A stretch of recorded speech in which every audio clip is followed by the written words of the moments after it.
Today is Tuesday, December 29, 2020. We're broadcasting live from Albany, Georgia. 7 days until Election Day here in the Peach State. Jon Ossoff, Raphael Warnock going down to the wire as they are going against Republicans Kelly Loeffler and David Perdue. We'll talk with some folks here in Albany to get a sense of how the vote turnout is happening here. Of course, this is going to be a critical place in rural Georgia that could determine who wins the U.S. Senate seats. Also, a federal judge strikes down efforts to block black folks from voting. We'll talk about that here as well. Plus, on today's show, a black father defends his son as a white woman accuses his son of stealing her iPhone when in fact she left it in an Uber. Ben Crump has been hired to be his attorney. We will talk to that father and son right here on Roland Martin Unfiltered. It is time to bring the funk on Roland Martin Unfiltered. Let's go. Whatever it is, he's got the scoop, the fact, the find. And when it breaks, he's right on time and it's rolling. Best believe he's knowing. Putting it down from sports to news to politics. With entertainment just for kicks, he's rolling. It's on go, y'all. It's Roland Martin, Rolling with Roland now. He's funky, he's fresh, he's real, the best, you know he's rolling Montana.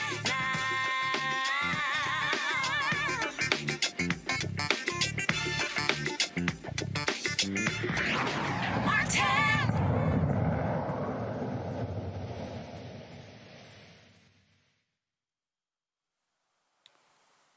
Hey folks, Roland Martin here, broadcasting live from Albany, Georgia. The third time we've been to this city since we've been spending time here in Georgia, focusing on the Georgia runoff. There are three races, one a statewide race, two of them for the United States Senate. This city is going to be a crucial place to determine who is going to be the next United States Senator. Rural Georgia, Republicans normally have done very well in rural Georgia, running up significant numbers, while Democrats have focused on Metro Atlanta. Metro Atlanta makes up 60% of the population of the state, but rural Georgia could be very well where it determines who wins. Remember, Joe Biden won this state by less than 12,000 votes because of how he did in places like Albany and Columbus and Warner Robins and Savannah and Macon and Augusta. And so Jon Ossoff and Pastor Raphael Warnock, they want to repeat that very thing in order for them to beat Republican incumbents Kelly Loeffler as well as David Perdue. Benny Hand, he is the chair of the Democratic Party here. He joins us right now. Benny, glad to have you here. Give us a sense, Benny, in terms of where we are in Albany. How are we looking in terms of this election vote totals? How's that? Early in-person voting, 9,343 as of today. Absentee ballots returned already, 5,600. So we're looking real good. We're actually ahead of pace as it relates to the general election. Actually, go ahead, keep going. And so first of all, start over. We couldn't actually hear you, so start from the top again, because now we got the microphone fixed. Okay, so early voting in Dougherty County, it looks good right now. We're actually a little bit ahead of the general election. Right now we have about 9,300, 43 early voting in person. Returned absentee ballots, 5,640 return absentee ballots. So we're looking really good, and we expect those numbers to increase over the next couple of days. Now, when I was talking with the folks about November 3rd, was it around 58% in this city? And so what are you looking, trying to get that to? Some people talk about potentially 60 or 65 because, again, Republican areas in rural Georgia, they're going to be at 65, 70, 75. For Ossoff and Warnock to win, they're going to need significant turnout in places like Albany. Yeah, we believe we can get to above 60 and possibly 65. Right now, the early vote turnout is really picking up. We're averaging close to 900 persons a day in person. And so we're really enthusiastic, and we believe that we'll get to those numbers. And there are groups who are actually out there pushing and encouraging our citizens to make certain they get out to vote. Now, of course, there have been multiple rallies, events taking place. You're limited in terms of having to be outdoors, and so we were out here earlier. We got some folks who are still sitting out here, and of course, you've had a lot of people coming through here. Black Church Pack, they were out here. Of course, a new Georgia Project, a lot of different people like that. And have you seen before this level of intensity in places like Albany, the amount of attention that's being placed on a city like this? I have not seen it. This is really unprecedented. Locally, we normally see the local groups. We'll see the Divine Nine and those groups out pushing. But to see groups from around the state and around the nation, to see and to receive support from around the nation, encouraging us to make certain we get the vote out. Again, it is unprecedented for Albany, Dougherty County at this moment. So 7 days left. We're going to see more things happen. There's been a significant amount of money being poured into radio, television. Give us a sense in terms of what you expect to see over the next 7 days. Early voting ends on Friday, and of course, the election on Tuesday. Yeah, so early voting here, actually it'll end in Albany on Thursday, but we do expect to see even more numbers. Explain that. No, hold up, explain that. Okay. It's going to end in Albany. So in some places, early voting ends Thursday, some places Friday? Some places Thursday, some places Friday. Friday is actually a holiday, it's New Year's, and so the election board here opt to take that Friday as a holiday. I think we added Saturday voting early in the month to be certain that we sort of got some extra days in. And so, yeah, early voting will end here on Thursday at 5 o'clock. As long as you're in the door at the James H. Gray Civic Center, you'll get an opportunity to vote. We talked to Cliff Albright with Black Voters Matter on yesterday, and one of the things that he talked about, the beating back of Republican efforts to disqualify thousands of voters, about 3,000 in this county. Tell our folks the role that you played and what y'all saw happen here as they were trying to essentially invalidate and keep black folks from being able to cast ballots in this runoff. Yeah. Saw something very surprising. Last weekend we had, and I serve on the Board of Elections. I'm the chairman of the Board of Elections. We had two communications, one from a local attorney with 960 names, and one from a actually sitting city commissioner, B.J. Fletcher, with 2,381 names, saying that these people, they were challenging their abilities to vote in the runoff election, and asked the Board of Elections to validate their claim. And so the Board of Elections had a hearing. I won't say hearing. Board of Elections had a meeting to sort of look at it and look at the evidence and see whether or not we could sustain that. And the Board of Elections ultimately decided with a 3-1 vote to deny their request, and we turned that back. But again, something unprecedented. We were warned that it was coming, but we didn't think it would come at such a level. But to top that off, later today, we received another challenge that we would have had to answer, but because of the ruling that Judge Gardner just handed down, the temporary restraining order. So we won't really have to make a ruling on that, and probably till after the election. But again, we may have to go back and revisit that issue. And the groups that are challenging, they're not from Georgia.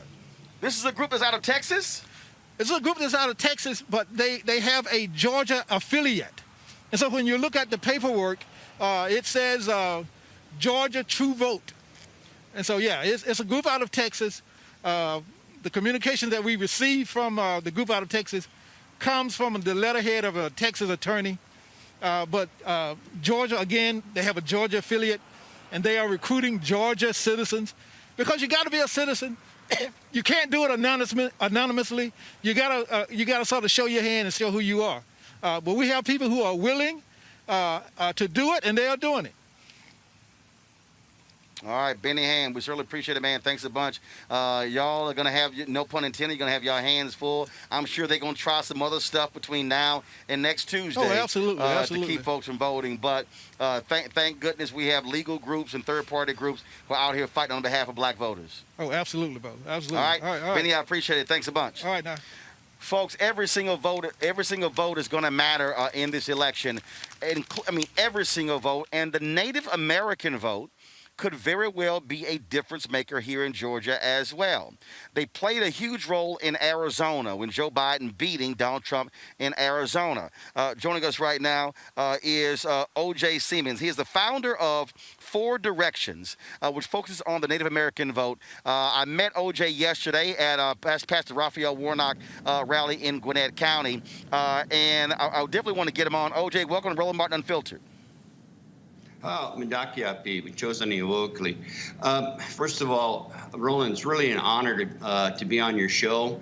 I was watching just the forecast, the news you put on just before I came on, and I thought I was on another reservation. So we know what you're going through.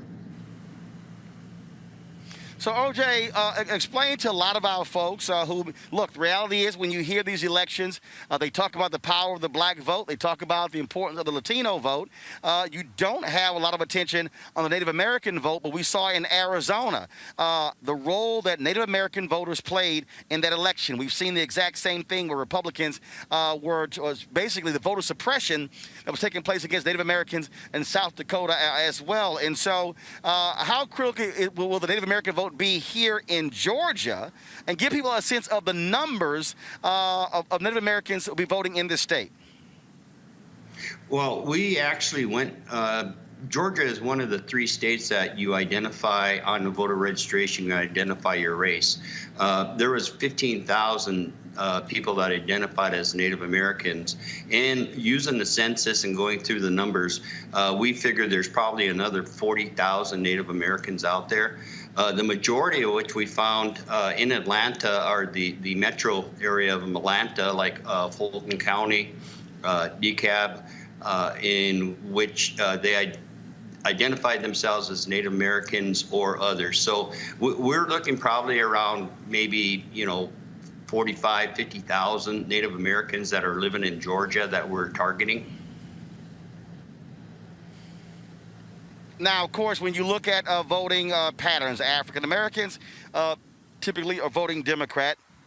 Same thing when it comes to Latinos at a much lower number. What is the breakout? Do the Native Americans, are they evenly split, Republican and Democrat? Do they lean more Democrat than Republican? A sense of what potentially who they will be targeting and voting for in this state in the runoffs? Well, Native Americans basically really don't identify as parties. They identify with issues. And this past 4 years have made it very easy for Native Americans to decide what issues that are being looked at and answered, or basically ignored. And in the elections, like in Arizona and in Nevada, Minnesota, Wisconsin, it was like a 95, 96 turnout rate in which they voted Democrat. Wow, 95, 96%. And when you say the last 4 years, so you're saying that Native Americans have suffered greatly under Donald Trump and under Republican rule in the United States Senate? Well, not only they have suffered from, his actions that he's taken. The Dakota Access Pipeline, for one, in which President Obama put a stop to it. Immediately, President Trump came in and he started the pipeline up. The desecration of sacred sites, his remarks using the name Pocahontas in a derogatory racial manner, in which basically after he did that, we actually, today is the 130th anniversary of the Wounded Knee Massacre. And so what we did is we started legislation that's in the Senate and the House to remove the medals awarded to the 7th Cavalry that murdered the women and children at Wounded Knee. So, The 4 years have been really detrimental to Indian country throughout the United States. There's been so many cuts, and again, the sacred sites. It's just over and over. So issue-based, they really didn't have any choice but to vote for individuals that would progress Native American issues. One important thing about people wondering why Georgia is important to Native Americans, Deb Haaland was recently nominated as the Secretary of Interior, which is the first time in America's history that a Native American was actually appointed a cabinet position in Interior. And the U.S. Senate is the one that confirms those nominations. And so Indian country is looking at Georgia at who is going to take and support Deb Haaland's nomination, and with a lot of other reasons, but that one is really key right now. And so a lot of Native Americans in Georgia are really paying attention to this. All right, then. Well, look, first of all, as we say, every vote does indeed count. Last question for you, OJ. The millions of dollars being spent on ads all around this particular state to reach those Native American voters. What are y'all doing? What are you actually doing? Is it in person? Obviously, you got COVID issues as well. And so how are you reaching out to those folks to get a sense of what they care about and what they're concerned about and how they're going to be voting? Thanks for asking that. We actually have a COVID plan that we follow. Hey, science is science and it works. We prove it over and over. We've hit over 15,000 homes person to person where we knocked on the doors and talked to them. We've had conversations with about 4,000 or 5,000 people. We had a 90% positive rate that they are going to vote. We have our PPE that we wear when we knock on the doors. We also have a phone bank that we use to call individuals for those individuals that don't feel comfortable going on the doors. So, and we're also doing mail flyers to individuals. So we reached out right now, at least 15,000. We hit some of them 3 times. We're having conversations with them. We're identifying issues, and what we're trying to also do is let them know that the natives in Georgia, they also have the same issues as the natives throughout the United States, and that as a people that we can make a difference if they stand behind us. Our people always said we stand upon the shoulders of our ancestors, and therefore any barriers that they place before us, we're able to overcome them in order to ensure that we have the equal access to that ballot box. All right, O.J. Siemens, founder of Forward Directions. We certainly appreciate it. Thank you for joining us and giving our viewers a perspective about the Native American vote in this election. My pleasure, and thank you very much. It's an honor to be here, and you keep up the good fight. I really enjoy watching you. I appreciate it, sir. Thank you so very much. All right, let's go to my panel right now. Joining me is Rena Shaw, the Lincoln Project Women's Coalition, Candace Kelly, legal analyst, and also Michael Brown, former vice chair, DNC Finance Committee. Michael, you know these politics quite well. When it comes to these elections, it's all about when you say every vote does indeed count. That's the case. Every vote does indeed count. And so exactly how do you see what's shaping up? When you look at what's happening here, Warnock is on a better footing than Ossoff. But Ossoff has to really, frankly, draft off of Warnock when it comes to that black vote in order for both of them. Because, and they're very interesting, Michael, I've never seen a campaign where candidates are literally running together, because they understand both have to win. If Warnock wins and Ossoff loses, then it's 51-49, and that's part of the issue there. And so Democrats need both of these seats, and Republicans need both of these seats as well. Well, first of all, Happy New Year to you, Roland, and to your fantastic team, and to my fellow panelists, Happy New Year to you as well. You know, I tell you, Roland, this in a week or so, or 8 days, depending on how you look at it, the challenge for both Democratic candidates is traditionally, historically, runoff elections, special elections, Democrats do not fare well. We do not. We certainly take presidential elections very seriously. You may take your mayor's race in your city very seriously, but for whatever reason, in a runoff and special, we just have not. Hopefully, people understand the stakes. I know that folks are on the ground. We're all on the phones doing what we can to make sure folks not just understand the importance, but then execute that importance by getting out to vote. So it's clearly a challenge. You're right about splitting one or the other, and it would be great if one won, but it doesn't really help the future of our country. We need both to win. So Vice President-elect Kamala Harris can break the tie in the United States Senate.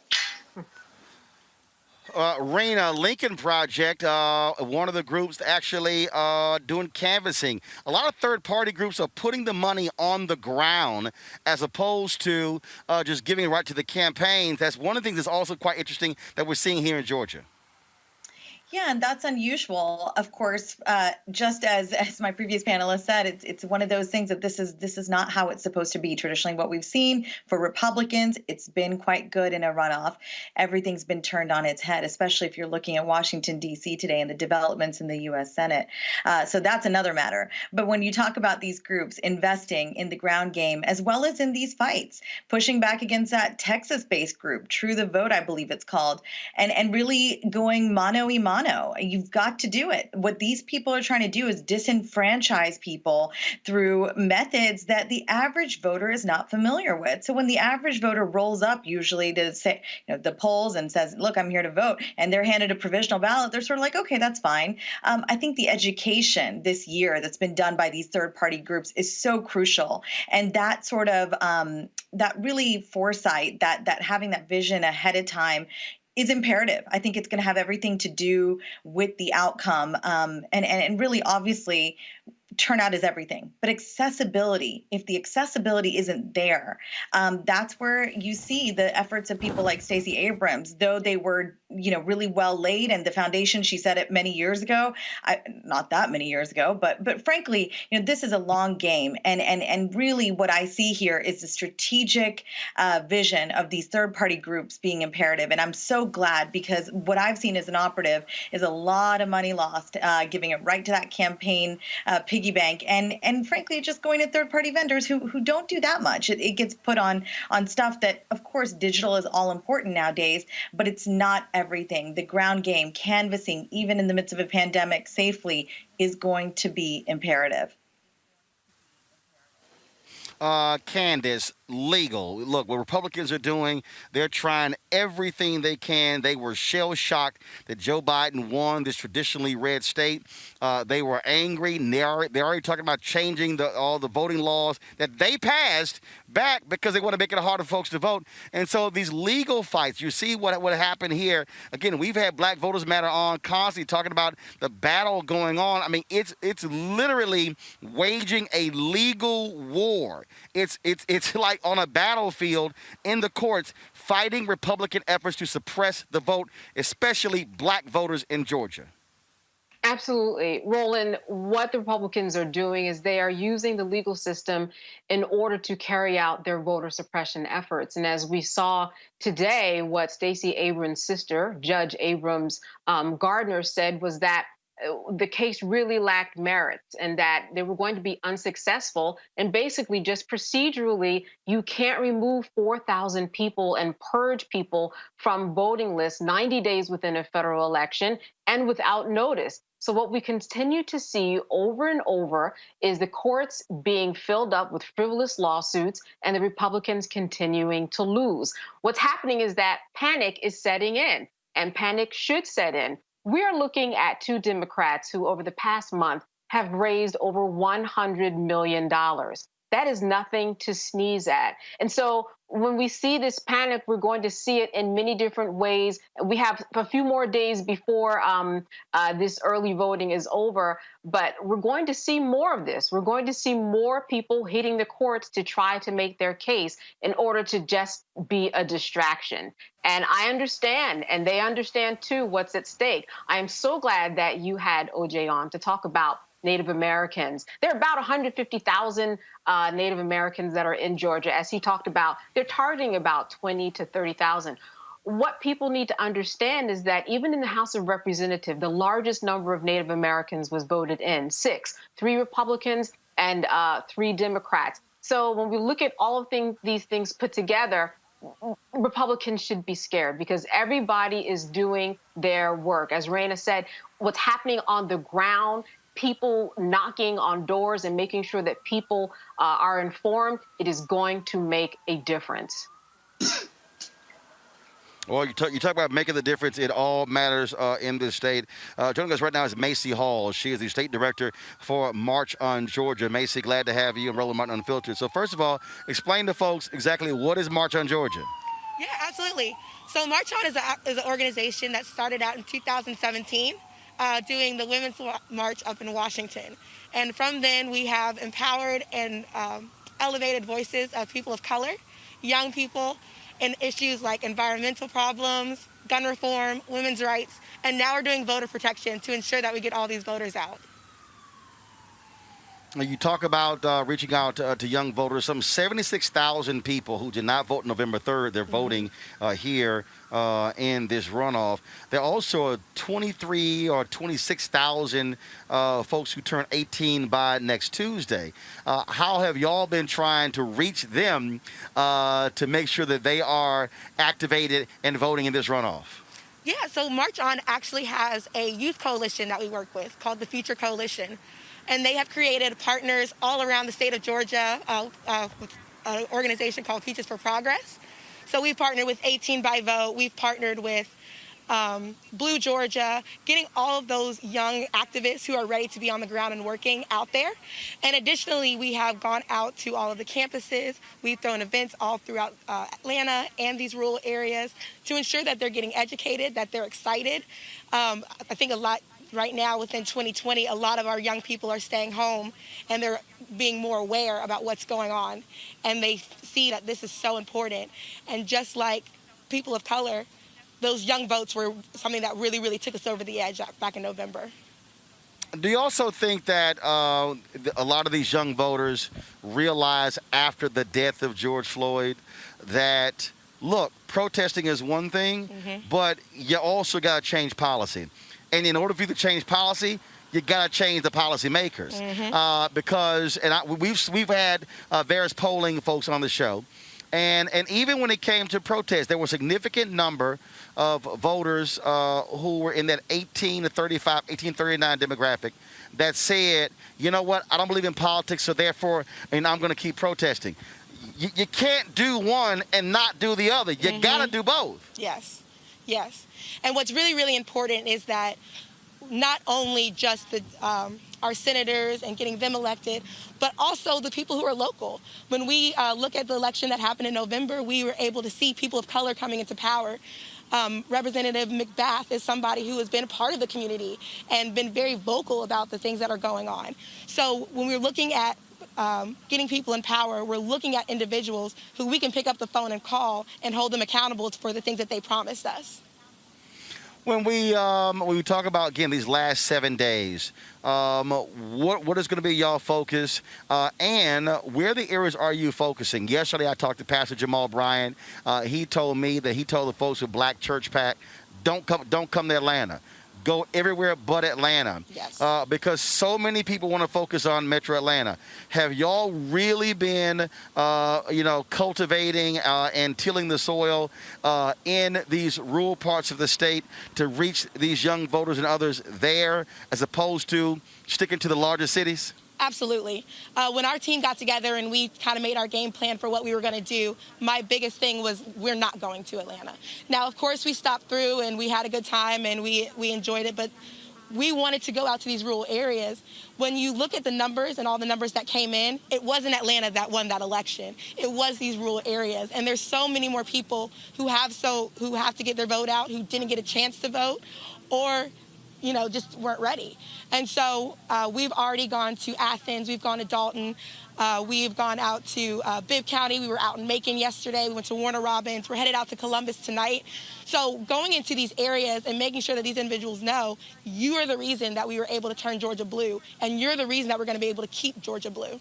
Last question for you. One of the things that I've talked to other groups as well, and they've been somewhat surprised at how folks have been more receptive to fund third-party groups. Look, Ossoff and Warnock, they've raised $210 million combined in the last 2 months.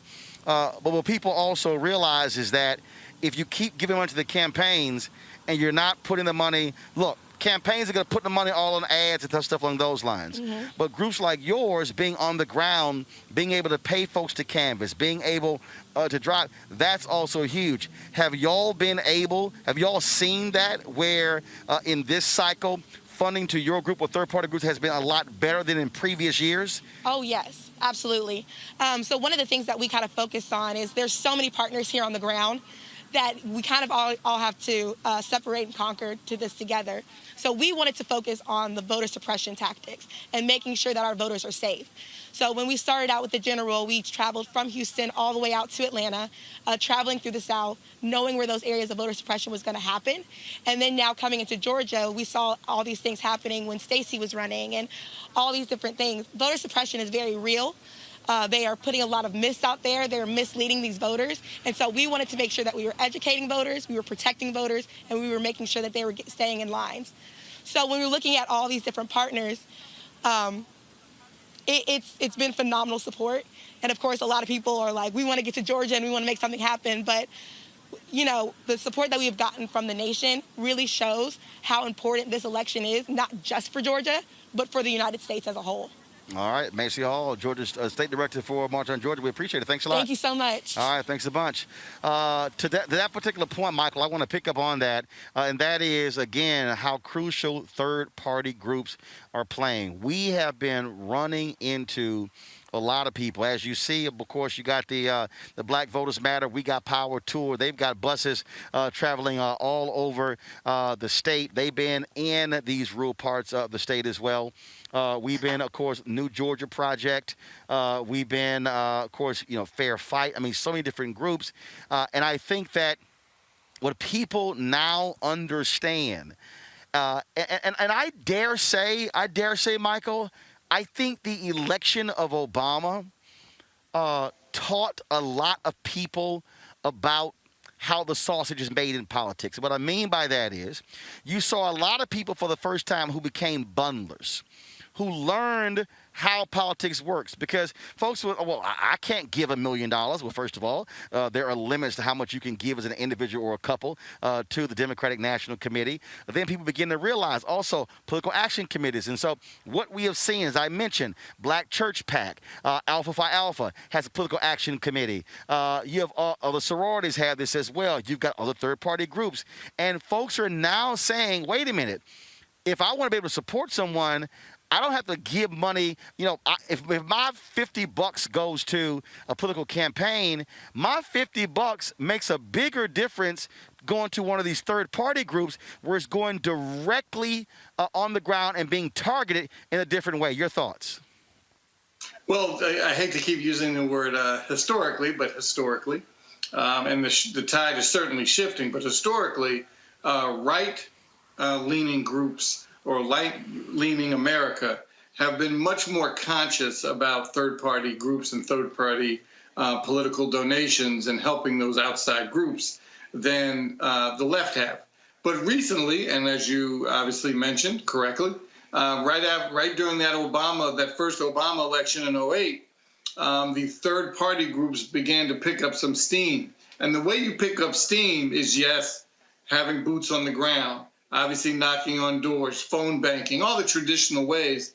And it's great to have volunteers, but you need economic and money resources to fund a lot of these efforts. The volunteers are great, and clearly you can't win without them. But you also need resources. So like your previous guest mentioned, she's going to Columbus, Georgia.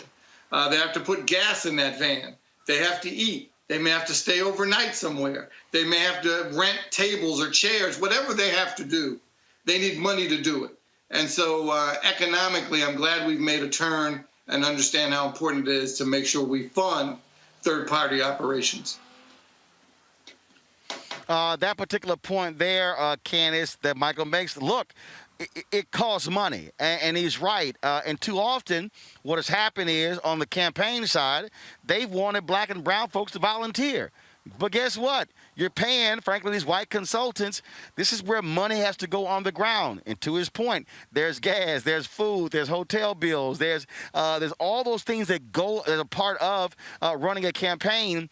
And I think being able to see the influx of third-party groups mobilizing and organizing, they are also hitting folks around issues.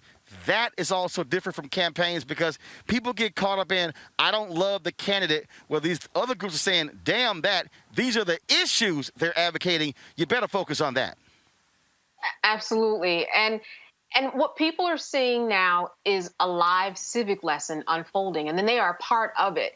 And that's amazing that they're able to not only learn through the process, but learn through the process from people that they know. It's different when you see somebody who's on TV and you don't know them, you're not even able to physically touch them, as opposed to, LaRonda, who knocks at the door and says, hey, don't I know you from church? Well, these are the issues that we're talking about, and these are the issues that you should be concerned about. When people see faces that they trust, when people see themselves in other people that are talking to them, then there's an easier buy-in. And then there's an easier buy-in, literally, of the giving of money in order to make that truck run and to fill that gas that Michael was talking about. So the whole process, like he said, Michael, since Obama, we've seen an unfolding of events that is unprecedented, where people have become experts and have taken a lot more seriously the power of their one vote, the power of their $1 or $5, because they see how the small grows into a big snowball in terms of making a difference. And to see people that again, hitting the ground and saying, hey, I know this person and I can identify, that's what really, really makes a difference here. And that's what we see going on. All right, folks, got to go to a break. Coming up next on the show, we'll talk to a woman who's leading a group where they're targeting an NBA owner because of the money he is making off of prisoner phone calls. We're going to explain this huge controversial issue and how it is really hurting the families of folks who are in prison in America. Also on today's show, the black father, where a white woman in New York attacked him and his son because she said that his son stole her iPhone when in fact she left it in an Uber. We will talk with them on the show. That is next as we broadcast live from Albany, Georgia. We are covering the Georgia Senate runoff. Roland Martin Unfiltered. We'll be back in a moment. If your vote didn't matter, you wouldn't have so many people trying so hard to stop you from voting. There is some value there. But even when you talk about that people are not paying attention to your issues, I can't pay attention to your issues if I don't even know you there. And the only reason people are going to know you there is when you show up to the polls and vote. That's when that power manifests itself. But as long as you stay at home, as long as you're making excuses, then guess what? You will always experience these issues that we're experiencing today. And another thing, don't get caught up in the candidates, right? There's no such thing as a perfect candidate, but you should be going to vote for the most important person, and that is you and the one you love. You talk about you'll fight for the one you love. You're willing to die for the one you love. You need to ask yourself, are you willing to vote for the one you love? Because if you don't, there's going to be somebody's neck on yours pretty soon. When you're 22, you absolutely do not expect to be diagnosed with cancer. You know that it can always come back. And that's why I'm supporting Raphael Warnock, because he understands that healthcare is fundamental to people's lives. I'm sick and tired of being represented by people who are actively working to take away my healthcare. Raphael Warnock fights for people. That's what he cares about. I'm Raphael Warnock, and I approve this message. We're at Mom's Kitchen in Preston, Georgia. It's a family business. I enjoy making people happy, giving them a good meal. But since COVID, we had to close our main dining room. We lost all of that business, and we used to do a lot of caterings. We can't do any of that anymore. David Perdue knew what was about to happen. He was getting classified briefings about the pandemic. But instead of him being concerned about us, he off selling stock. We had no idea we'd have to close our businesses off. We'd lose caterings, and so many people died. And then when we needed help the most, he fought against the stimulus checks and to cut unemployment insurance. Perdue needs to come out and Ossoff in. Early voting starts December 14th. You got to make a plan to vote. I'm John Ossoff, and I approve this message.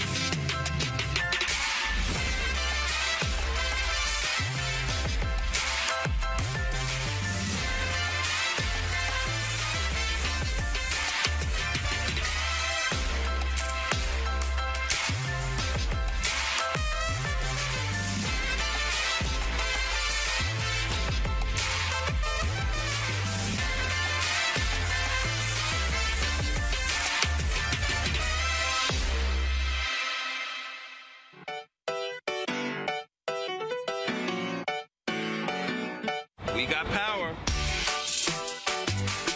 We're about to get ready to launch our We Got Power tour.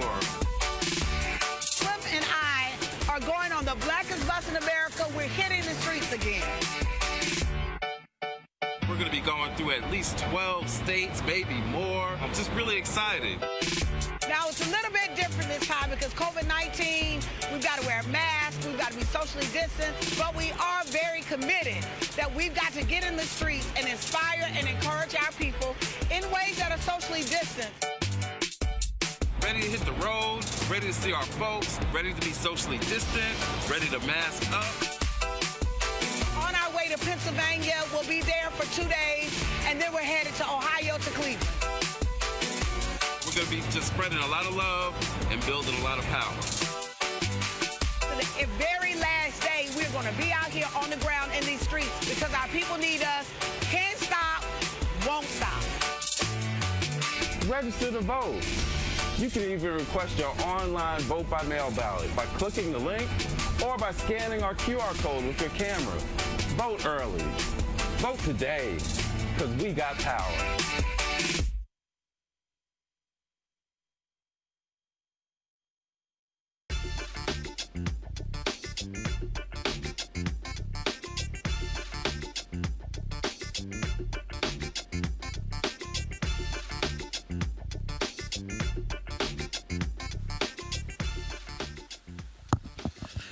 All right, folks, glad to be back on Roland Martin Unfiltered. We're broadcasting live here, as I said, from Albany, Georgia, one of the critical places in this Georgia Senate runoff. A lot of issues that we obviously cover on this show. And one of the issues that does not get a lot of attention from mainstream media deals with how the families of people who are in prison are spending millions and billions of dollars a year just to make phone calls.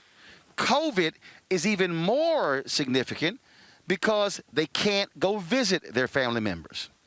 My next guest has really been targeting an NBA owner on this issue who has made his money from this very thing. Now, we had Mignon Clyburn when she was on the FCC. She pushed through, we had her on my TV One show, she pushed through a proposal that would limit the amount of money they can make. Well, Republicans overruled that when Donald Trump became president. And it goes to show you again how folks don't necessarily look at some things. So Bianca Tylik, she joins us right now. She's the founder, executive director of Worth Rises. And she has been trying to get the NBA to do something about the owner of the Detroit Pistons. She joins us right now. Bianca, how you doing? Hi, how are you? Thanks so much for having me, Roland. Give our folks a sense of how much money we're talking about. The billions these folks are making off of prisoner phone calls. Sure. So the prison phone industry, which it covers both prisons and jails and immigration detention centers, is about a $1.4 billion industry.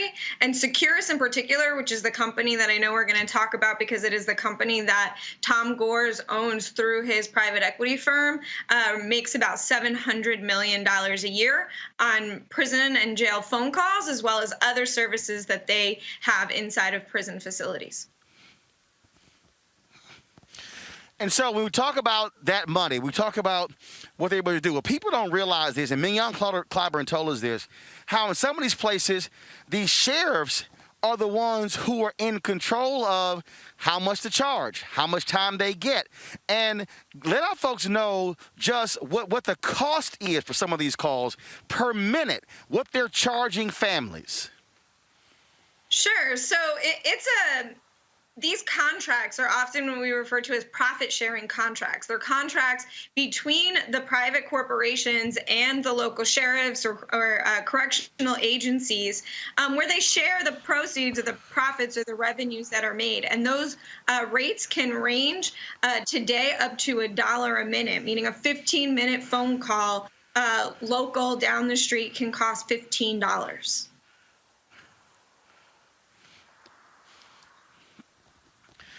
And so one of the things that when we were talking before about this, I talked to one woman. Her family was spending $500 to $600 a month just trying to talk to their loved one in jail. Yeah, that's not atypical. In fact, we hear it so often. And a study showed not too long ago that, in fact, 1 in 3 families who has an incarcerated loved one goes into debt simply trying to stay in touch through the cost of calls, the cost of visits. And 87% of those people who are bearing those costs are women, and largely women of color. So have you had a response from the owner of the Pistons, from the NBA, and what sort of a response you've also gotten around the country, or other people joining you in this effort as well? Yeah, absolutely. I mean, so as you know, we've been going after Tom Gores. Tom Gores is the owner of Platinum Equity, the private equity firm that owns Securus, one of the 2 largest companies in this field. It's important to note that in the prison industry, the prison telecom industry, 2 companies share about 80% of that market. And his company is one of them, and he is the owner of the Detroit Pistons. And so we are trying to rally as much support from the public and from others to really engage in this fight and to tell Tom Gores that it's not okay that he's making money off our communities in this way. All right, then. Well, look, the work that you're doing is great. This is one of those issues that people don't really focus on, but we're certainly glad that y'all shining a light on it. Certainly keep us up to date with what happens with this story. Yeah. If we could, thank you so much for having us. I just ask that people visit pistonsdeservebetter.com to learn more about the campaign and get involved. Thank you so much for having me. All right. I certainly appreciate it. Thank you so very much. Candace, I want to start with you. Again, we talk about criminal justice reform. We think in terms of sentencing. We think in terms of marijuana convictions. But this is one of those things that's a part of this system that's a multi-billion-dollar impact. And so while people are out here protesting, other folks are sitting here, as she said, these private equity companies making millions and billions of dollars off of the poor and indigent. And these are families who can't afford. I mean, think about it. If you're spending $500 a month communicating with a loved one, you're spending $6,000 a year. That is crazy for folks who are economically don't have those resources. Roland, it is crazy. And the shameful irony here is that here you have Tom Gores, who takes charge of this team, brown and black people who look just like the people that he's taking advantage of behind prison bars. You also talked about criminal justice reform and what we're doing with solitary confinement. We know that when people don't have contact with people from the outside world, that they literally lose their minds to the point where many have committed suicide. So when we look at that, we see how all of the dots have connected and why he is now saying that he's going to decrease some of the costs and also take a look at donating money in order to help with recidivism rates. What he should do is make sure that all of the inmates who lost particular amounts of money get reimbursed through commissary or something of that nature, because this is real money. As you said, if you're spending $6,000, $7,000 a year, that's what people spend a year on groceries, especially in the time of COVID when so many people are losing their money. So all of this is something that I don't think is over. While Gore said, yes, I'm going to change some of the rates and I'm going to change some of my ways, it's just a little bit too late because he didn't care about it before. He's only caring about it now because of the ad that was put out in the New York Times. He was called out. You know, it kind of reminds me of Kelly Loeffler and how she put down Black Lives Matter. But then on the other hand, here she was, owner of a WNBA team that was full of women of color. So the disgusting, paradox is just clear in both situations. And I don't think that we're going to see the end of it. And let's see, Rena, what happens if NBA players take up this cause. They're going to be playing against the Pistons. This is one of those things that if you as a league, if you want to talk about Black Lives Matter, this is one of those things where you can challenge the owner of the Pistons to say, we need you to do more. And sure, this might impact your private equity company, but right is right. Well, Roland, with movements, I think that's the beauty of living in the year 2020, aside from this whole horrible pandemic, is that we do live in a society where messaging, if done right, if done through influential messengers, it has the potential to truly change hearts and minds within minutes. And that's what I think we are looking at when we look at big places like the NBA, where you have a lot of people who have individual acclaim, and then there's group efforts as well. And so what I love about what Bianca's doing, and I visited the website, I think it's an incredible site. I think drawing attention in a different sphere to problems that don't impact people who look like you. I think that is what the BLM movement really wanted to underscore and really bring attention to, and for a variety of reasons. It was one of the smaller messages in my opinion, I'll say, but I think it will be a success moving forward into 2021, because I think a lot about the prison industrial complex in this country. And it's a very sophisticated term that gets thrown around on Capitol Hill often when we talk about criminal justice reform. But what we really need to see is that the interests of government and industry that essentially use surveillance, policing, and imprisoning people as solutions to economic and social problems, trying to tell us, the common man in America, that these are solutions. Throw these people away and, lock these people up and throw away the key. That makes us forget about them.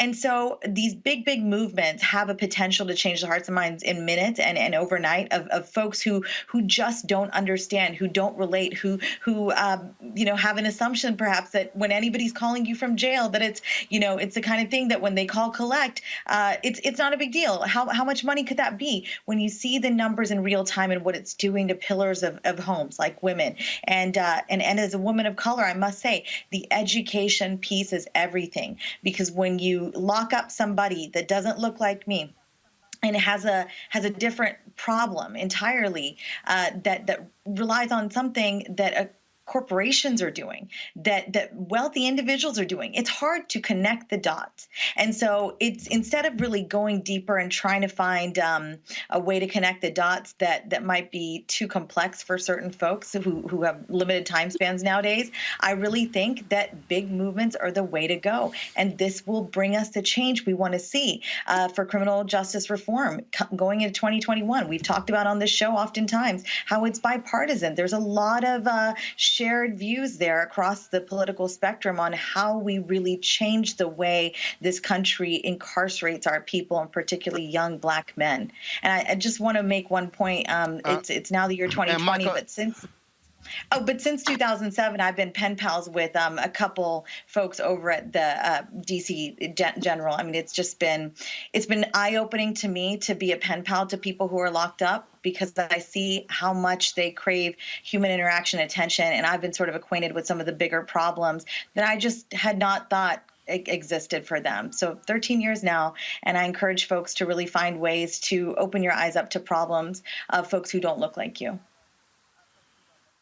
Michael, again, we would talk about the money involved. When we talk about the impact on families. I remember when Mignon Clyburn pushed through this effort to change the FCC, and Republicans reversed it. This is another example where elections have consequences. When you had a Democratic president, Democrats who had a 3-2 majority on the FCC, they were able to regulate this. Trump wins, Republicans turn it over. Damn that, make as much money as you can off of these poor folks. As we've talked about many times, you're right. Elections have consequences, but elections have consequences all up and down the ballot.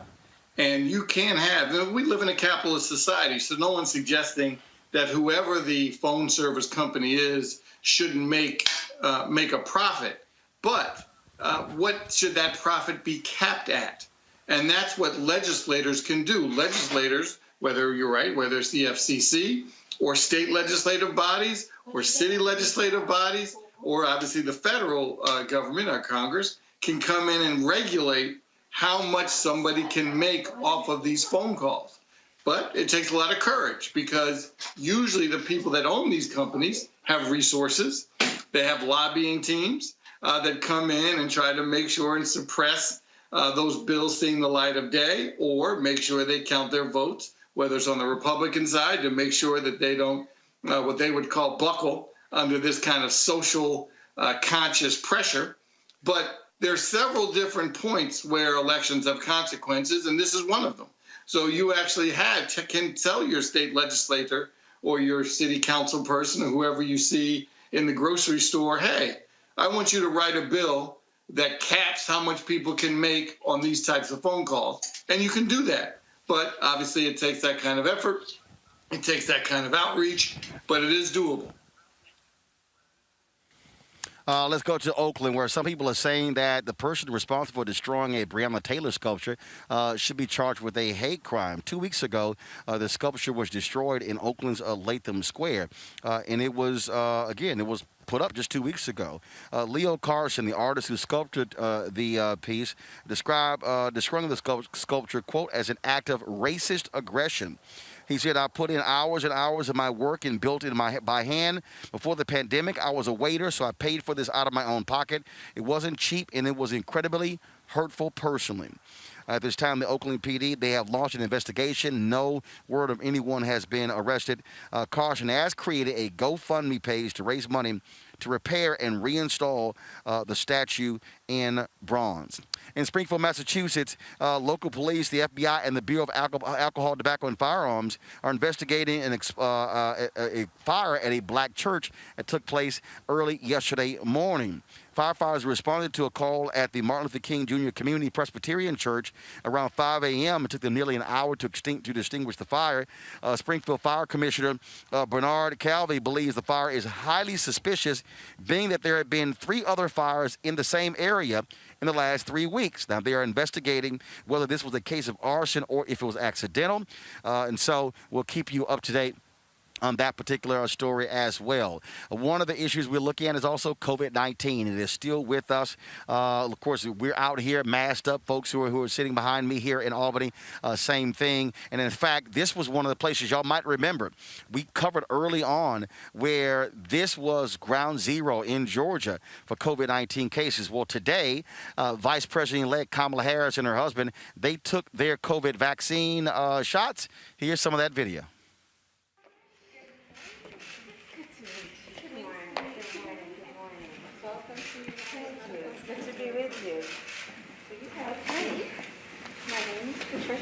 Yes. And it is such an honor to be administering your vaccine today. Thank you very much, Nurse Patricia. Kindly verify the information. Yeah, that's all correct. That's all correct? Yeah. Wonderful. Okay. Okay. would it be okay if I administer it? Yes, of course. Of course. Thank you. I'm looking forward to it. Okay. So I will first sanitize your arm, and then I will administer the vaccine. Okay, got it.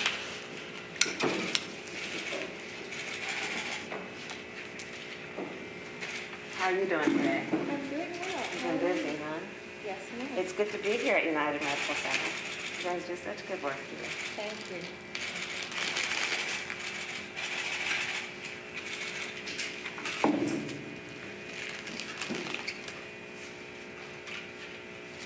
Okay, let's do it. All righty.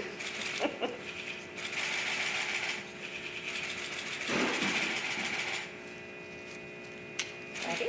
I'm ready.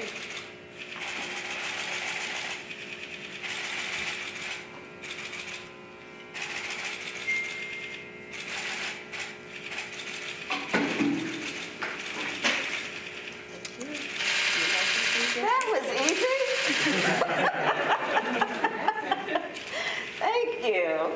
There's no bleeding. I barely felt it. Oh, really? I barely felt it. Okay. I will just apply that ready. And we are all fine. Okay. Awesome. Thank you, Nurse Patricia. Thank you. Well, I want to thank United Medical Center for the work that you do in Southeast DC, serving a community that is often overlooked. So it is good to be here. And I have now been vaccinated. Well, Michael, that's what leaders do. Leaders actually lead to see her take the shot. You've had Vice President Mike Pence has taken the vaccine shot. Of course, Idiot is out playing golf. He doesn't feel he needs to take the shot, but then that's also why he's not a leader.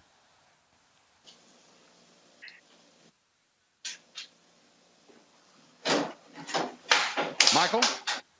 Yeah. Oh, I'm sorry, Roland, couldn't hear you. Yeah, I think all the actual both congressional leadership and a lot of the White House leadership have gotten the vaccine, except for, as you mentioned, the person playing golf today and yesterday and the day before that, and I'm certain playing tomorrow.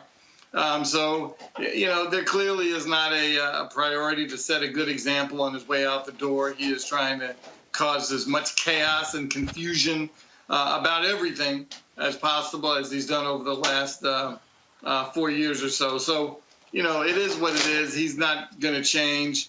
It's unfortunate. The fortunate part, we have a new president. And as you know, how proud I am of President-elect Biden. He taught me in law school, so I know what kind of guy he is. He's going to be a great president. Clearly, the Vice President-elect, Kamala Harris, is also going to be a wonderful addition to the leadership of our country.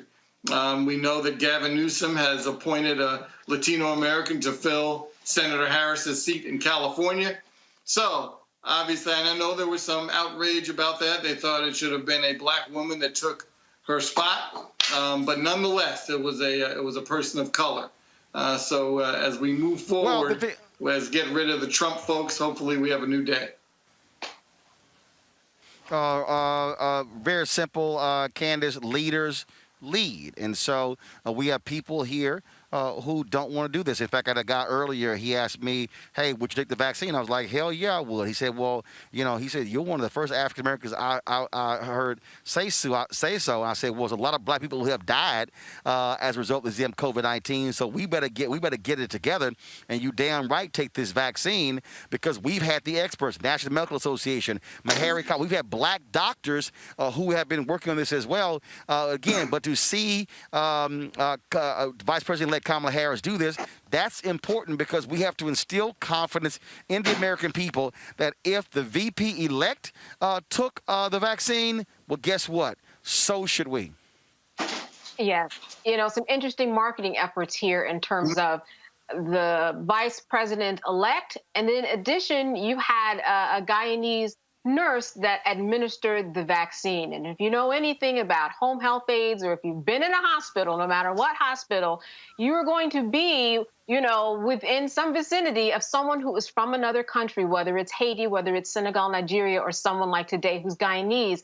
So the whole idea is to put people in positions that you trust and that you see. And so this was really a two-pronged effort here, that you had two women of color going through this process. As Michael already said, and you said, the president has not taken this vaccine as well he should in order to make a point. So this doesn't just make him a lame duck president, just makes him a lame president for not standing up and being a leader. So, we've seen some of the highest numbers today in terms of the number of people that are on ventilators today, the highest number ever. So Joe Biden's message today to the people was, we need to speed this up, which is why I promise you 100 million vaccines within my first 100 days. That would be a valiant effort if he completed it, but at least it's a message that's more than we have today, right? We have vaccines that are to the states, but we don't have people to administer them because there's just been no plan. Ever since day one, there's been no plan, which is why even though expeditiously the vaccine was created, now we're on the level where we can't even get them in people's arms. No plan. No plan. Yep. Rena, real quick again. First of all, I don't call him president. He is not a president. Frankly, as far as I'm concerned, Obama was the 44th, Biden was the 46th. I'm just going to completely skip over the number 45 because what we're seeing is we're seeing this pathetic degenerate of a man spend his time on the golf course, delaying signing the COVID bill, doesn't care about masks, doesn't care about the vaccine, he only cares about his own ego. And this is, and then frankly, 25 days? It can't get here soon enough, Inauguration Day on January 20th. Well, Roland, I have a very personal link to this story, as again I've talked about on this show many times, is that actually my husband is a physician here in Northern Virginia, and he got his vaccine exactly the week before Christmas. So Christmas was Friday, he got it the Friday before. And so that was his first dose, and he got the Pfizer vaccine. He'll be getting his second dose on January 8th. My brother, who's a physician at our clinic in Southern West Virginia, just made it available to me. He gave me access to his email, and I have it here. 2 hours ago, he got an email from the Vaccine Administration Management System that says your organization or employer designated you in a priority group for immunization. And that's because he put through a request saying, hey, me and my employees need this vaccine. So here in Northern Virginia, very affluent Northern Virginia, we are fortunate to live in. Compared to what my family members are going through in rural West Virginia, it's night and day. My brother had to request 2 days ago to get the vaccine, and he's only 2 hours ago just now getting the opportunity to schedule an appointment with a participating clinic through a link. And so when you click through that link, it takes you to, again, the Vaccine Administration Management System. It's part of cdc.gov, and basically it just says when he fills out this application, it allows for him to be pre-screened, and if qualified, register for an account and then schedule his COVID-19 vaccine. And an account will allow for his for the West Virginia State Health Department as well as the CDC to collect his information to use in public health data analysis. So, again, I have my master's in public health from here at the George Washington University in Washington, D.C. This is a massive failure of Trump, Roland. We cannot understate it, and I really think we will see the repercussions in the months to come. I'm only just now hearing from other health professionals, as my husband is as well. We are getting calls from fellow MDs, fellow MPH, people who have degrees out the wazoo, who are nervous to take this vaccine. And so, look, Dr. Tayson Bell, who I've been on the show with and is an incredible medical provider and just a great overall human, I think, was featured in the New York Times recently. A husband, got his vaccine, and then he and his wife and kids don't have it. That's what we're going through in this house right now. I do not have the vaccine. I do not plan on jumping in line and going through my family's clinic in West Virginia to try to get the vaccine. I'm not there. I haven't been there for many months, so I'm not going to jump. But this is a failure of our federal government. You know me. You know I'm a limited government proponent. Yep. I believe in being a conservative for that reason, but if there were ever a time for a massive federal unified response, it would have been in January this year, in May of this year, in August of this year, and here we are in December. This administration has failed its people. anytime. No, it's not going to happen. He's leaving office. Pure and simple. They have no interest in leading. As simple as that. None whatsoever. No remorse either. All right, folks, got to go to a break real quick. No, of course not. Well, because when you only care about yourself, then you don't care about anybody else. Got to go to a break. We come back. We saw the video this weekend, this disturbing video that a father posted on Instagram of a white woman in New York accosting him and her son, accusing her son of stealing her iPhone, when in fact he didn't. And the hotel manager basically sided with her. We're going to talk with that father and son next, right here on Roland Martin Unfiltered, broadcasting live from Albany, Georgia. Back in a moment. This is Dr. Jamal Harrison Bryant. Your vote matters. It's coming down to the finish, and this will be every vote counts. And so I'm charging every person in Georgia, make sure you vote, because it'll be your vote that'll send 2 senators to Washington, D.C. America is a complicated story of people building a more perfect union. And if you don't think there's been any change, you should sit down with Andrew Young. You should sit down from some of the folks in that generation who know the distance we've come. And as we continue to push hard, change comes. The other side knows your power. The other side knows your voice. That's why they're engaged in voter suppression. If you weren't so powerful, they wouldn't be trying so hard to stop you from voting. And so you ought to stand up in this defining moment in American history and win the future for all of our children. Daring to demand the right to vote for Black Americans in Selma, Alabama, 55 years ago, John Lewis was nearly killed as he and hundreds marched across this bridge. That movement's courage secured the Civil Rights Act and the Voting Rights Act. But the promise of equal justice in America remains unfulfilled. So together we'll fight for a new Civil Rights Act and a new Voting Rights Act to ensure equal justice for all, no matter the color of our skin, to end racial profiling and police brutality, and to stop anyone from suppressing the sacred right to vote. Congressman Lewis gave me my first job. He instilled in me the conviction to fight for justice. He said to never give in, never give up, keep the faith, and keep our eyes on the prize. I'm John Ossoff. I approve this message. Too many people struggled, suffered, and died to make it possible for every American to exercise their right to vote. We have always used music to speak up for us, but we have been unheard, underestimated, and undervalued throughout our existence. But it's time we play a new song. We can make the rules. We can choose the leader, and our vote can make the difference. Just watch how I do it. We know by now that change will not come to us. Just watch how I do it. Black voters matter. It's our party. Step into your moment.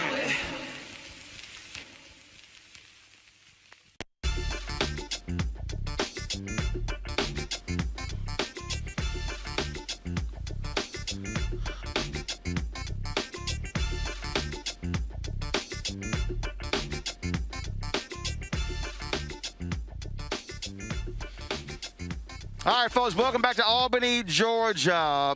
Man, this weekend, this video was posted on Instagram. It was like 3 o'clock in the morning. I saw it, and I said, my God, I've got to get this father on the show. He follows me on Instagram. I sent him a DM. But first, y'all have seen the video, but it is still shocking every time we see it. This crazy, deranged-ass white woman, the latest Karen. Watch this, y'all. Show me this is my phone. Show me. No. You don't have to explain nothing to her. Take the case off. That's mine. Literally, get it back, please. Are you kidding me? You feel like there's only one iPhone made in the world? No. Okay, then show me the. Show me all my. You get a life over there. No, what's on your background? You better go use find my iPhone. Go do that. Find my iPhone is on. On that. Right no, you can't. No. I'm the manager of the hotel. I don't care. He will this right is my now. son. Hey, didn't you see me just come downstairs out of the fucking elevator? I'm trying to help. Man. No, but you're not helping. I am. What you've been is disrespectful. No, I'm trying to settle this situation. My son has nothing to do with her. No. I'm trying to figure out what's going on in the lobby. Then show me the proof. No, he's not leaving. Show me the proof. Are you show me the proof. You better get on. I need you away. Let's go, kid. I'm sorry. Better get on. We have you see 2 black people? No, I'm not letting him walk away with my phone. Wait. Let me fight. Gotta get on somewhere, No, please lady. get my phone back. I cannot not have my phone. Listen, get your... And that was only 1 minute of the video. It's a much longer video that the hotel has. Keon Harold joins us right now. He is a musician. Keon, welcome to Roland Martin Unfiltered. You doing, Roland? So how long did this encounter actually take place? It was probably a minute before I started recording, and it's probably maybe 5 minutes after it stopped. Because when she came at me, I guess the phone stopped recording. So tell our folks what we didn't see. Because we see her coming at you. What didn't we see? Was my son and I, we stayed up late at night after Christmas, and we got up, and I was like, you know what, son, let's go get some brunch. Let's go downstairs and get some brunch. So we come downstairs in the elevator. We make these 2 quick little right turns, and you're right in the lobby. The minute we got into the lobby, this person looked at us like we were red and she was a bull. Like, she looked at my son and she pointed at him and she said, "He has my phone. It's him. He's got it. Give me my phone." And she went right to him. And before that, I really couldn't believe it. Seriously, I couldn't believe it. I thought it was a joke. And then immediately, my instinct said, you know what, let me start recording because some things just get out of hand really, really quickly. You just never know these days. So I started recording, and the rest is what it is. So literally dealing with her, telling, they're wrongfully accusing my son. He's 14 years old. I mean, that's my boy, my baby. And, literally treating him like he had no rights, like they had all rights over him. And I just wasn't okay with that at all. I mean, I've been all over the world with the best artists, from Jay-Z to Beyonce to Rihanna to everybody. And I'm a whole man, and I want my son to be that way. And I just can't have anybody talking to him any kind of way and just disrespecting his property and just his person, and his body. So I just wouldn't allow it to happen. After the video cut off, it went on for, like I said, maybe 4 or 5 more minutes of this person literally trying to get to my son, scratching me, taking him down. Like, literally, this person was irate. I can't even make this stuff up. I mean, I'm still in shock about the whole incident. And I mean, it's literally like I don't know. I can't make up what it is. It's not like a movie. Go ahead. What was strange to me, Keon, was the manager acting like she was in the right. He came. I mean, he was there with her and basically empowering her, enabling her to basically shake my son down for his phone, for his property. And obviously I paid for the phone, and no one else had the right to basically say, "Hey boy, show me your papers." That's what it was like to me. Show me your papers. And it was just not going down with me. My son has his rights. My son, I want him to keep his dignity. Because in America, the problem is, as Black people, as people of color, sometimes our dignity is cut in half, and we need to have whole dignity. And I just wouldn't allow them to just take it from them that easily in that way. The manager basically wanted to use his quote unquote authority as a manager at the hotel to get my phone, to get my son's phone out of his pockets, to give to this lady who literally was not even a patron at the time. And I was a paying patron at the time. And of course, we heard you basically saying, "Oh, hell no, don't you hand that phone over." No, not at all. You're not getting this phone. He doesn't owe you anything, and no. Because it happens, and it's been happening for way too long, and we all know it.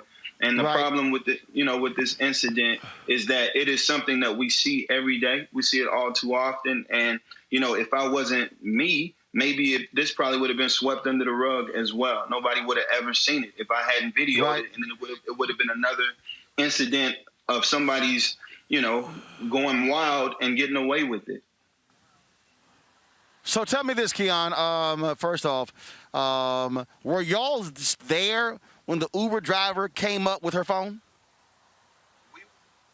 We were at the restaurant, like at some point, literally, I don't know if I've ever been in shock, but as I play this back, as I go through day to day, I think I was in shock, because we were eating, and literally, I'm still, just basically couldn't believe that this had happened.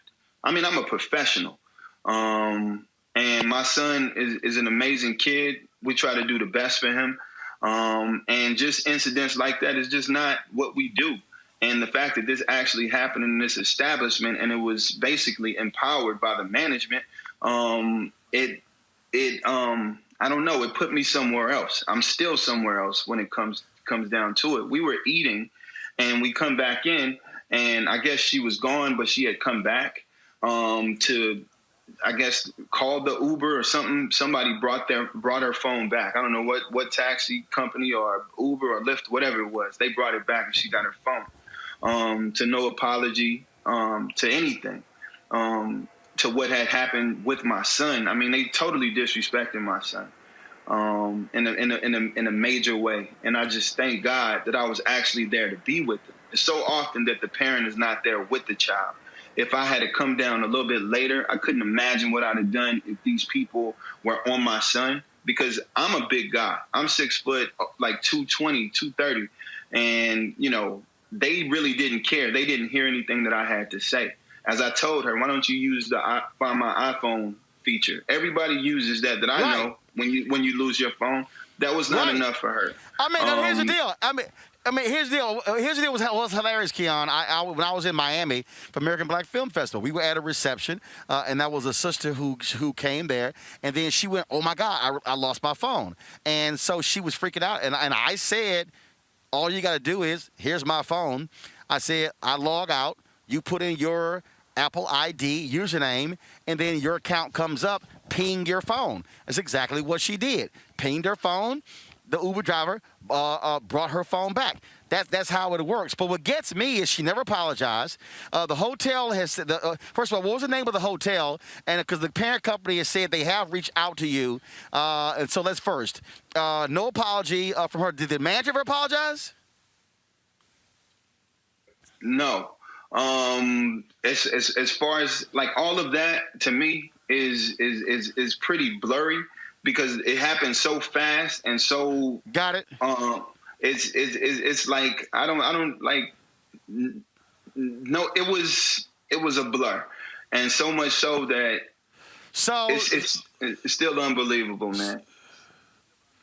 So the hotel says the hotel company said they've reached out to you. Have you talked to them? And what is next? Has the woman been identified? What do you want to happen next? Because she assaulted you and your son. Absolutely. So my attorney, Ben Crump, and we basically are, filing charges and trying to see what's next in the process. Legally, and hold on. When you said Keon, you said filing charges. Has she been identified? Identified. Say it again. Right. Action's breaking up. Has she or has she not been identified? She's been identified. Got it. Okay, got it. So y'all are going to file charges against her for assault against you and your son. Yeah.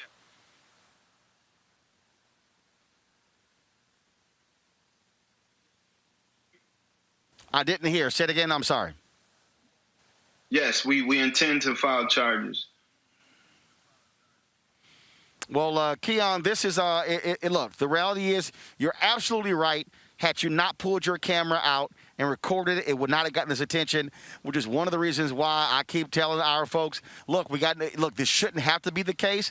You've got these crazy deranged folks out here. A lot of folks, there are a lot of folks out there, white women and others, who are challenging black people, as you said, demanding papers. And the reality is, we must stand our ground and assert our rights. You did the right thing by fighting for your son and making it perfectly clear you don't have to bow down to anybody who is demanding you turn over your phone as if you were a thief. And that's exactly what this woman tried to do. Absolutely. And, at this point, it's been too long, and we're going into 2021. We've had one black president. We're going to have we have president-elect, vice president-elect right now. Right. As at this time, it's time for change. It's time for, no matter what you do, no matter what you look like, to be treated as a full-fledged whole person. We're not 3/5 a man anymore. And the idea that we need respect, our kids need respect, our young black boys, need to feel whole and feel protected wherever they go, no matter, being, falsely identified as, whatever, a thug or whatever it is. It doesn't matter. I deserve to be here. I paid my money to be in that establishment. We deserve to be there. We didn't deserve to be treated wrongly. We didn't deserve to be categorized as somebody who needed to offer up our property just because somebody asked for it. It's time out for that. And to me, it's more than an apology now. It's about change. Right. You're right. Keon, we appreciate it, my brother. Thanks a lot. Give our best to your son. Thank you so much for talking to me, Roland. Thank you very much, sir. Candace, I want to go to you quickly, go to my panel quickly before I go to a quick break and then do some interviews here with some folks here in Albany. Candace, this is where lawyers, Ben Crump is the attorney, this is where you take folk and they got to pay for what they did to him and his family. That's right. And, one of the biggest takeaways, too, that I get from this is that here was a father and a son who were going to have a nice brunch. And then all of that was displaced by this. And this is what that young man is going to remember when it comes to Christmas 2020. All that we're doing was going downstairs to eat. And then this is what happened. So, yes, this is more than just an apology. This is somebody that has to pay, because this is a woman that was trying to steal this young man's phone because that phone did not belong to her. Then she libeled him by calling him a thief. And then, as he said, as the father said, I mean, he was in shock. So you have a lot of emotional distress that was there. Civil rights violations by the hotel. I mean, the list goes on. Benjamin Crump took this case for a reason. Let's put it that way.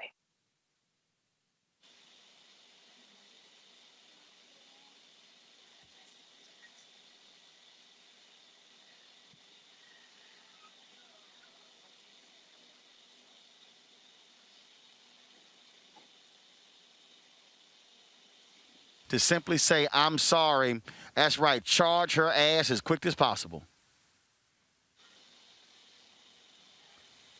Absolutely. And I think those charges, hopefully also the judge or whoever the finder of fact is in this case you got to start having some harsher penalties as a deterrent.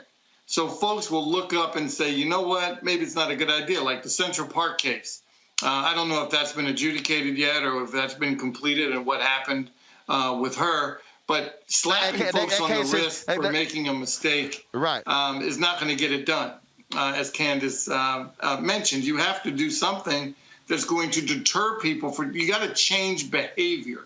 And we talk about this, obviously, with police shootings as well. Until you change behavior, these kind of things are going to persist. And I'm glad he took video, because without the video, everything would be different. Oh, I never said that. Oh, it didn't go down like that. The video speaks for itself.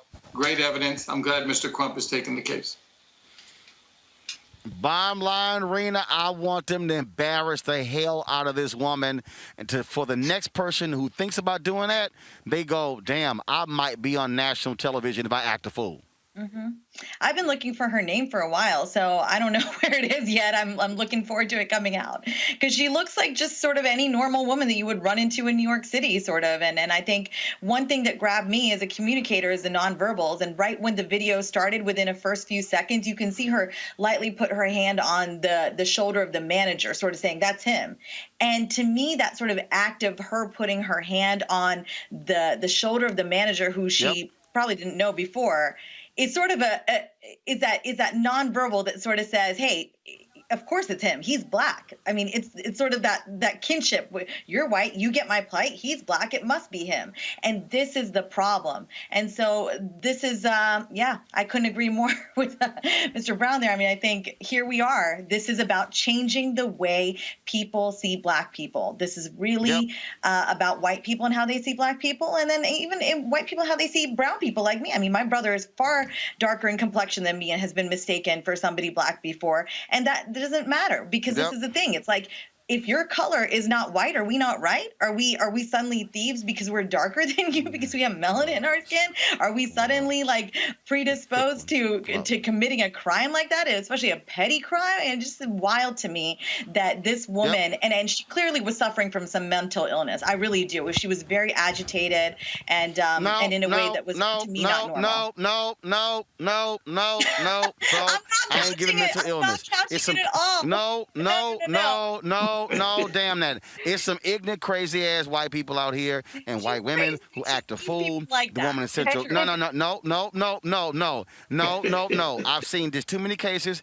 Is folks with privilege. The woman who called on the barbecue in Oakland when you had the woman who the brother was barely parked into the median and she called the cops. The white woman who called on the black woman with the lemonade stand. I could go. The white woman with the UPS driver. The brother's wearing a damn brown uniform. It says UPS. The white man with the FedEx driver. I can go on and on and on. It ain't mental illness. White supremacy is not mental illness. It's white supremacy. And that's what that was. Pure and simple. I do agree. All right, folks. I do agree with that. Today, but I'm not going to just let them slide with mental illness. I'm not saying it needs to be medicated. I'm saying she had a crazy look in her eye. It needs to be no. It needs to be adjudicated. Throw her punk ass in jail and make her pay up for assaulting that man and his son. Michael. Well, guess what? And make our ass real famous. Michael, Rena, and Candace, I appreciate it. Thanks a bunch. Got to go to a quick break. Real quick, I'm going to come back. Final interviews with some folks here in Albany, Georgia. Roland Martin Unfiltered. Back in a moment. We learned early in Sunday school that thou shalt not steal, thou shalt not bear false witness, thou shalt not have no other gods before me. Raphael Warnock's opponent seems to have forgotten these basic Sunday school lessons. Her gods of greed, her lies about Pastor Warnock, and her shady Wall Street practices are evidence of this. And on January the 5th, let's bear witness that greed, lies, and shady dealings don't represent Georgia. Let's send Raphael Warnock to the U.S. Senate to fight for the least of these and not Wall Street billionaires.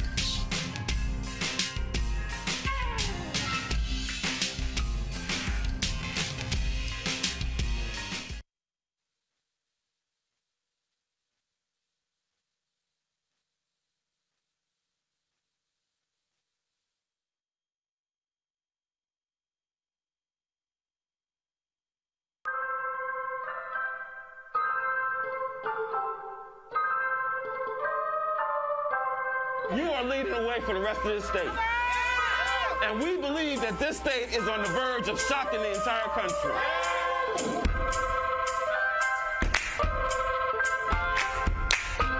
Keep your eyes on the prize and hold on. What y'all know about that down the hall? And ultimately, we know we can't let nobody turn us around.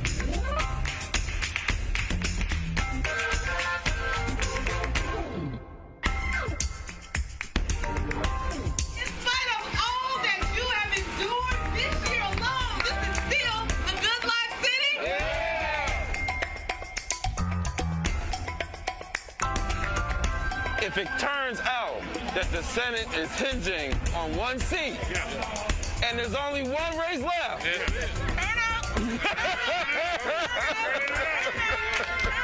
that's right. This will literally be the epicenter of the entire country, right? So we ready.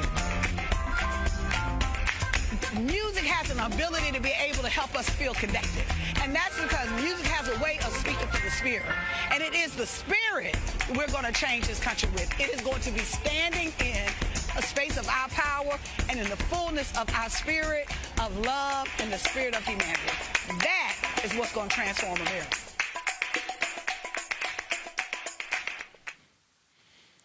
All right, folks, welcome back to Albany, Georgia, where we've been here all day, focused on the Georgia Senate runoff race. Joining us right now is former state representative here in Georgia, Joyce Barlow. Joyce, first of all, I take it you're an AKA. Yes, sir, I am. Thank you. Thank you. You got enough pink and green on. So let's talk about.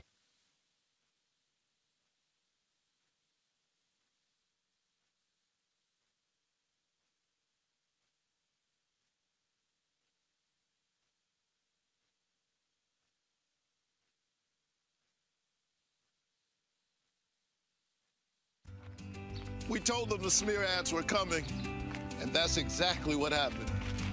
You would think that Kelly Loeffler might have something good to say about herself if she really wants to represent Georgia.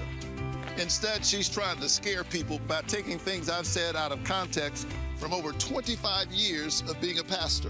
But I think Georgians will see her ads for what they are. Don't you? I'm Raphael Warnock, and we approve this message.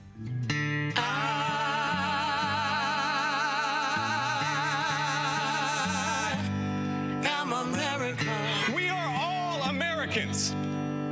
We rise or we fall together.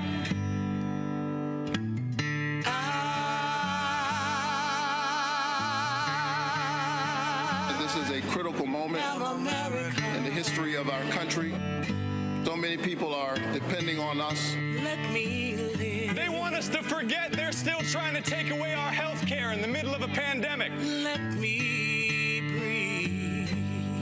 I'm running so that ordinary people can have a path of prosperity. Let me be who I want to be, where I want to be it.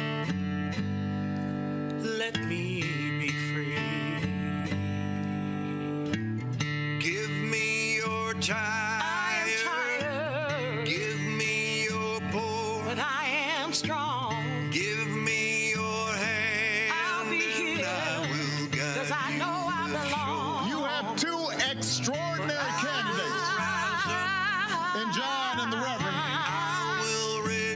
who deserve your vote. And let's face it, you've also got two senators who badly need to be replaced. Oh, yes. Give me my freedom. Give me my freedom. Give me my freedom, and I will rejoice. This has to be a movement-style, bottom-up, grassroots turnout effort unlike anything we've ever seen in our history. May we rise to the challenge of this renewed reckoning around race and push back hard against the forces of bigotry. All I ask of you, all I ask of you, all I ask of you.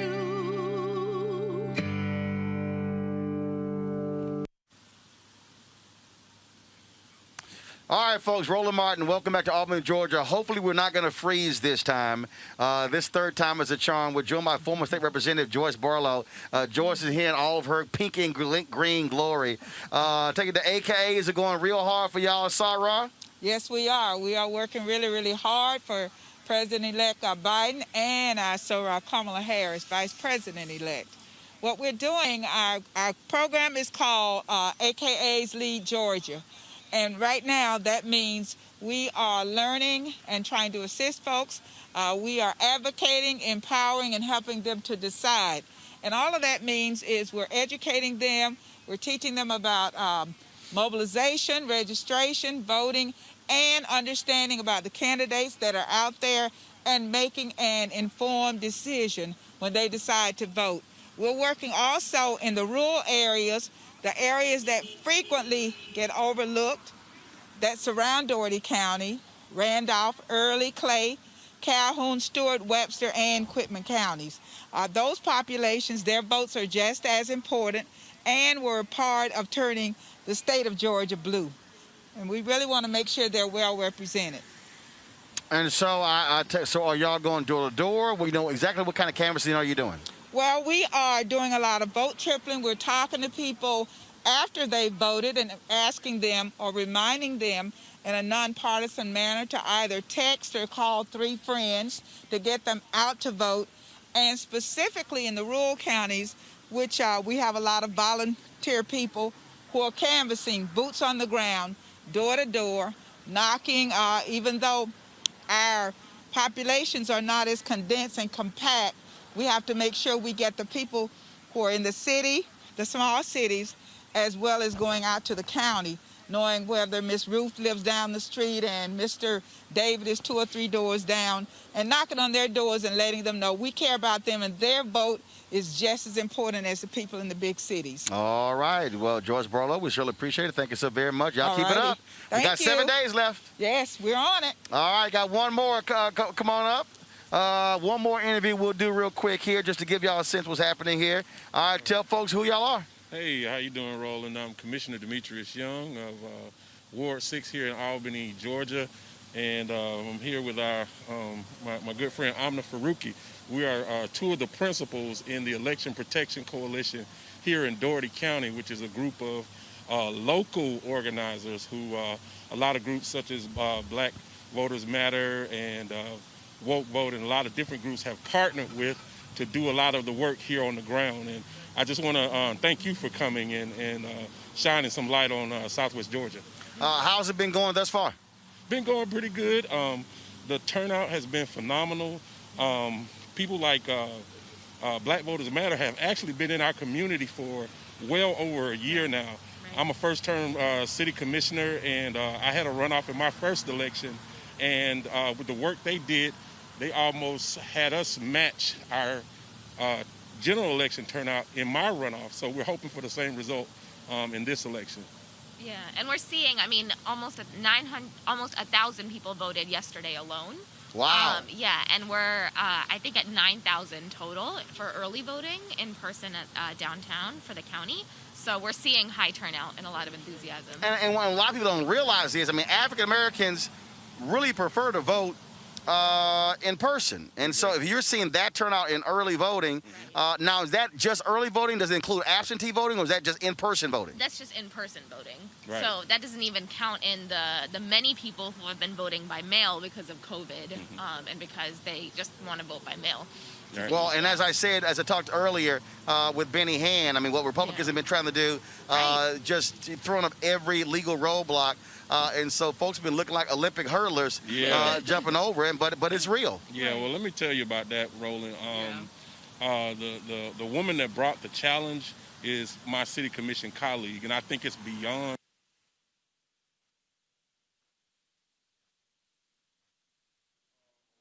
a white woman, but she represents a district that's over 70% black. Wait a minute. The woman who filed the challenge represents a district that is 70% black. 70% black. We know who needs to get her ass thrown out next time. When are the city commission elections? November.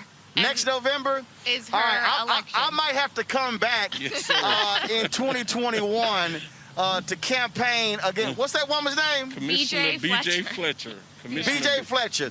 Y'all, Roland Martin Unfiltered might be back in Albany next September and October, so we can throw out B.J. Fletcher. So she 70% African American in her district, and she's the one trying to challenge black votes. Yes. And Roland, is for me, it's a personal thing because my mother was one of the first black city commissioners here in Albany, Georgia. She actually sued to have ward elections because before it was all at large, so we could not get any black representation on the city commission before she sued them.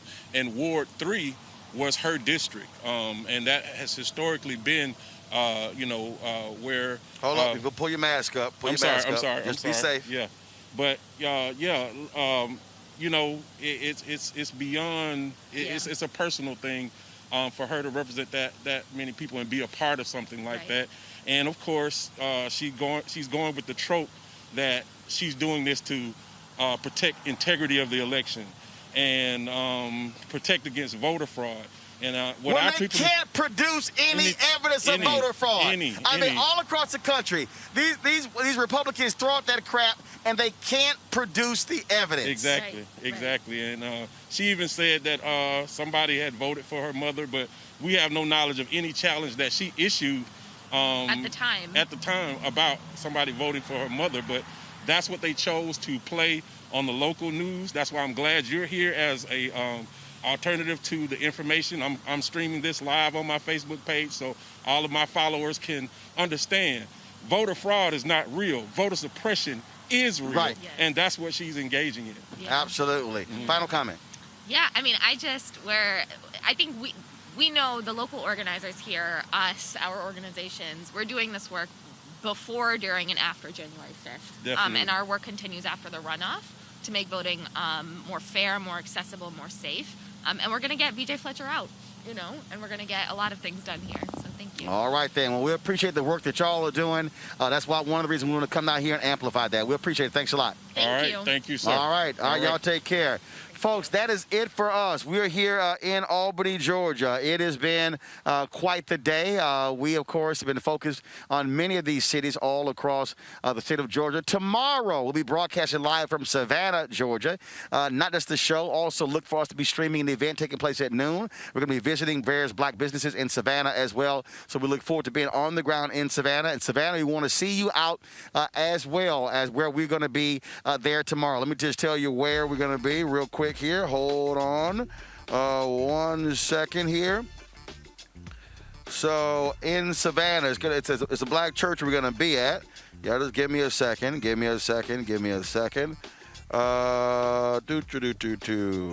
right, then. So we're going to be, it's a Get Out the Campaign rally taking place at Bethel AME Church. Bethel AME Church, 1814 East 38th Street in Savannah, Georgia. So we shall see you tomorrow there. Folks, please support what we do. Roland Martin Unfiltered, your support of our Bring the Funk fan club allows for us to be able to travel, be able to sit here and cover these type of stories. Cash App is $RM Unfiltered. PayPal.me/R Martin Unfiltered. Venmo.com is /RM Unfiltered. Zelle is Roland@RolandSMartin.com. You can send a money order to New Vision Media, Inc., 1625 K Street Northwest, Suite 400, Washington, D.C., 2006. And so we thank all of you who have supported. Y'all have been phenomenal supporters. Tomorrow's going to be our last show of 2020. Of course, we're going to be off Thursday and Friday, so we're going to have all the listing of all of our fan club members. So if you want to be on that list in 2020, send your contribution in. We're going to be dropping that list tomorrow on today's show. And so we certainly appreciate it again. I will see you guys tomorrow from Savannah, Georgia, where we are here covering the Georgia Senate runoff. Black media should be here on the ground telling our story. We shouldn't be waiting on anybody else to do so. That's why we do what we do here at Roland Martin Unfiltered, where we keep it real, keep it black, we keep it unapologetic, because we don't have to ask anybody a damn thing to cover our news, our perspective, our way. I'll see y'all tomorrow. Holla!